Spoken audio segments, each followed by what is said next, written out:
या देशाची संख्या 150 कोटी आहे, त्याच्यात आपला दिवा कुठं कुठं लावायचा आहे, आपण काय चमकणार आहेत. आणि फार मोठं होण्याचा प्रयत्न करायचा नाही, वाजत असतं बरं. हो, त्यातली त्यात परमार्थातल्या याचं तर लवकर वाजत आहे, लय मोठं व्हायचा प्रयत्न करत जाऊ नका. विठाला विठाला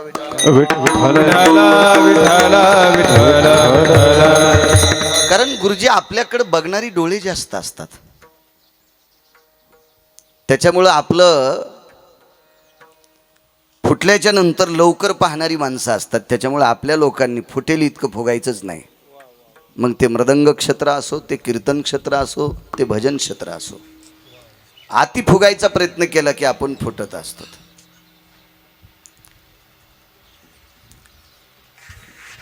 इहलोकातली यात्रा सोडली, आयुष्याची माळ तुटली, आतोकाट प्रयत्न घरातल्या लोकांनी केले असतील, वैद्यकीय क्षेत्रात धाव घेऊन त्यांची मदत घेतली असेल, पण आयुष्य संपलं, दत्तात्रय रावांना जावं लागलं. एक निमूटपणे ऐका, किती मोठ्यांना जावं लागते त्या अर्थी दत्तात्रयांचं जाणं तुम्ही निश्चितपणे मान्य करताल.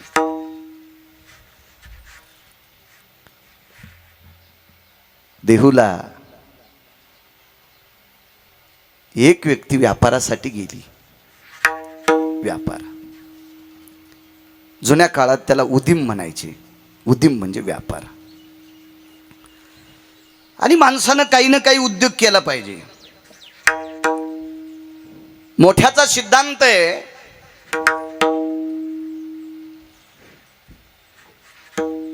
हरि का नाम पेट का धंदा न करे मूर्ख अंधा.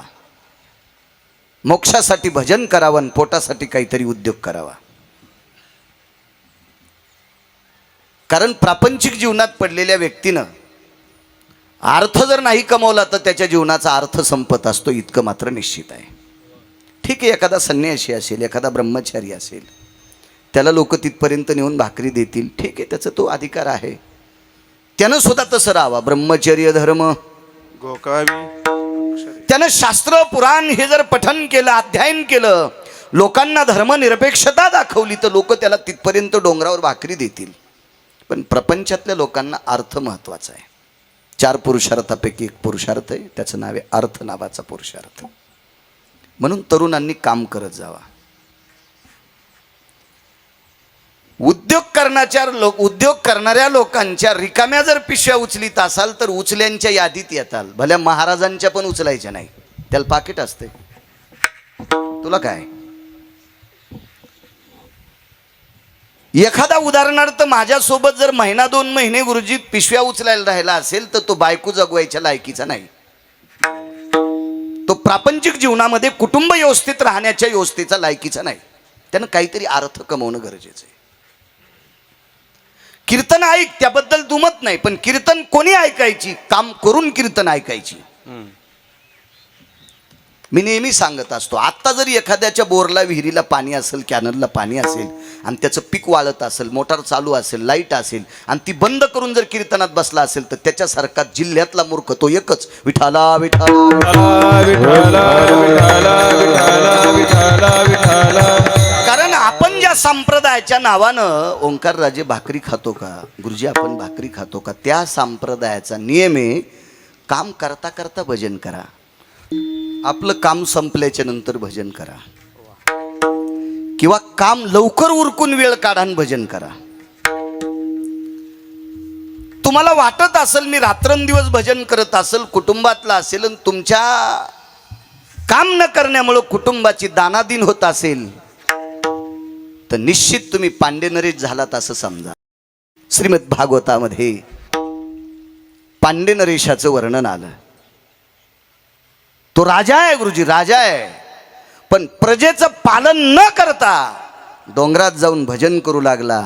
महर्षी अगस्त्य आले आणि सांगितलं, राजा आहेस तू, मूर्ख आहेस, अरे तू प्रजेचं पालन कर, काय टाळ वाजवायला सुंबळ्या.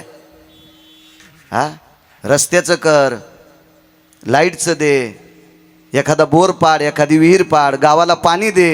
हा, इकडं काहीच करीन, दिंडीत टाळ वाजवायला यम हानीन तुला. तुला भजन करण्यासाठी राजा नाही केलं, तुला जनतेचे प्रश्न मिटवण्यासाठी राजा केले. आणि म्हणून एवढं सांगूनही ऐकत नाही तर साधूच्या शापानं तो राजा हत्तीच्या जन्माला जातोय. हत्तीच्या जन्माला. महाराज आपलं काम नाही बंद करायचं. तुम्हाला ज्या कामाकरता देवानं पाठवले ते काम करा. डॉक्टर जर असेल भगोरी गुरुजी तर रात्री बेरात्री 2 वाजता एखादं पेशंट जर त्यानं तपासलं आणि त्याला व्याधीतून मुक्त केलं तर 100 पंढरपूरच्या वाऱ्या केल्याचं पुण्य त्याला प्राप्त होते. हॉस्पिटल बंद करून भजन करायला आहे. तुला डॉक्टर नसतं केलं देवानं रे. हा काय येडपट आहे का तू? तुला डॉक्टर केले ना देवानं. घरच्या लोकांनी शिकवलंय. एक गाडीभर पुस्तकं वाचिलीस तू. तो या व्याधीग्रस्त लोकांची चर्या करून त्यांना व्याधीतून मुक्त करणं हा तुझा परमार्थ आहे. हा परमार्थ आहे. बाईनं नवऱ्याला वेळेला जेवायला द्यायचं हे तिचं भजन आहे. नवऱ्याला उपाशीच पाठीलं महादेवाला पाणी घालायली वाटोळ कुठली. हे गेलं उपाशीच आपलं. कोण्या गाड्यावर वडापाव वाव वाव वाव वाव वाव वाव पिसाळलेल्यासारखंच खाऊ लागलं. भाकरच नाही. ही बसली मंजुळा वाहत महादेवाला पांडुरंगाला आणि महादेवाला बेल वाहत. अशी ज्याला भेटली असेल त्याचं नशीब तुर्कस्तानच्या पलीकडे झोपलंय समजायचं. आपलं जे काम आहे का ते काम करायचं. उद्योगाकरता एक महात्मा देहूमध्ये पोचले. उद्योग होता तेल इकायचा. तेल स्नेह म्हणायचे जुन्या भाषेमध्ये. स्नेह तेल विकण्यासाठी पोचले. परमहाराज तेल विकायला गेल्याच्या नंतर देहूत मुक्काम पडला. एका माथारीकडे ते थांबायचे आणि ज्या माथारीकडे मुक्काम पडलं 2 डब्बे असायची याला बांधलेली लाकडाला. एक डब्बा इकला, एक सकाळी इकायचा आहे म्हणून मुक्काम केला. आणि माथारीच्या दारात वसरीत तुळशी वृंदावनापाशी वळकटी टाकली. तेवढ्या अवकाशात सुंदरसा चिपळीचा आवाज आला आणि विचारलं, माय कोण भजन करते? बोलोबा आंबिलेंचे सुपुत्र आहेत. बोलोबा आंबिलेंचे सुपुत्र आहेत. तुकोबा म्हणतात त्यांना. आणि ही तेल विकणारी व्यापारी मंदिरात पोचले आणि तुकोबारायांचा तो आवाज ऐकला. आणि ते भजन ऐकत असताना समोर बसली होती. सरकत भिंतीकडे पाठ दिली तर भिंतीला चिटकल्याच्या नंतर पाठ ओली झाली. तुकोबारायचं भजन ऐकल्याच्या नंतर भिंती पाजरत होत्या. काय आवाज असेल, काय अर्थदृष्टी असेल तो अभंग म्हणत असताना. गुरुजी संप्रदायात जरी आपल्याला लोक स्वीकारत असतील तरी पण आपल्या बापाची जहागिरी आपण दाखवायची नाही. मूर्खपणा आहे तो. मूर्खपणा आहे तो. विकासराजे एखाद्याला काही आवडत असेल पण ते नाही वाजवायचं. कारण हे भगवान शिवशंकरानं आरक्षित केलेलं वाद्य.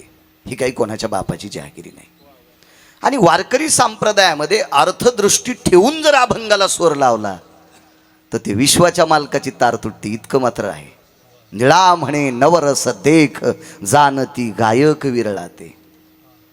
एखाद्या वेळेस प्रसंग असा दुःखाचा कीर्तनकार सांगत असेल आणि ढिकचॅक जर चाल लावली असेल. आज नशीब चांगलं आहे गिरगावकराचं. आज शुद्ध गायीचे वासर आहेत. विठाला विठाला विठाला विठाला विठाला विठाला विठाला. भिंती पाजरायच्या भिंती. आणि ती तेलाचे व्यापारी त्या दिवसपासून तुकोबारायच्या चरणावर लीन झाले. त्यांचं नाव आहे संताजी महाराज जगनाडे. लीन झाले. तिथून पुढे निर्णय केला.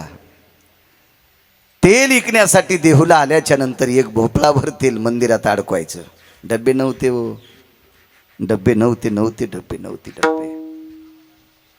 मला चांगलं कळतंय ही फवाऱ्याची औषधं होती का गुरुजी? रोगरचे याचे त्याचे ते औषधं होती का? याची डब्बे देत नव्हते कोणाला. या खताच्या गोण्या देत नव्हते. त्याची दप्तर होती आम्हाला. त्याची दप्तर होती शाळेत जायला. खताच्या गोण्याचं दप्तर. काय परिस्थिती बिकट असेल तो काळ. एक भोपळाभर तेल मंदिरात अडकवायचं. तुकोबारायांची परिस्थिती प्रापंचिक बिकट झाल्याच्या नंतर तिथून पुढे मंदिरातला दिवा जर कोणी चालू ठेवला असेल तर संताजी महाराज जगनाडेंना चालू ठेवला. तुटला आयुष्याचा दोरा सांगतोय.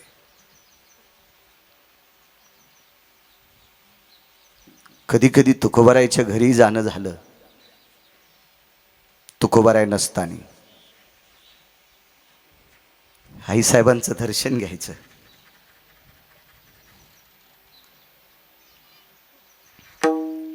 तेलाचा डब्बा पाहिल्याच्या नंतर तुकोबारायच्या कुटुंबातली चिमुरडी अशी बाजूला बसायची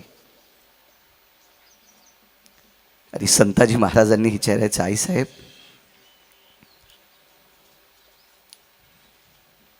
अग्नीला आमंत्रित केलं नाही वाटतंय, चूल पेटवली नाही.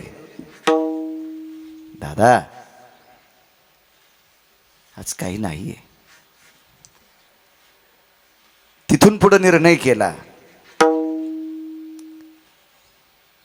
आपल्या तेलाच्या उकाड्यात आलेली जेवारी शेर आदली देहूला तुकोबारायच्या घरी सुपूर्द करायची आणि दर आठवड्याला एक भोपळा तेल तुकोबारायच्या घरी खुंटीला अडकवायचं आणि एक भोपळा तेल मंदिरात अडकवायचं. काय पावित्र्यता, काय उदारत्व, दातृत्व किती मोठं असेल कल्पना करा. आणि एवढी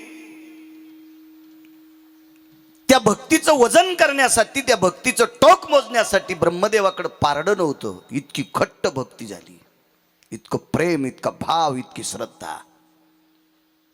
आणि तेलाच्या निमित्तानं तुकोबारायची जिथे कीर्तन असतील त्याच गावात तेल विकायला जायचं, उद्योग सांभाळून परमार्थ.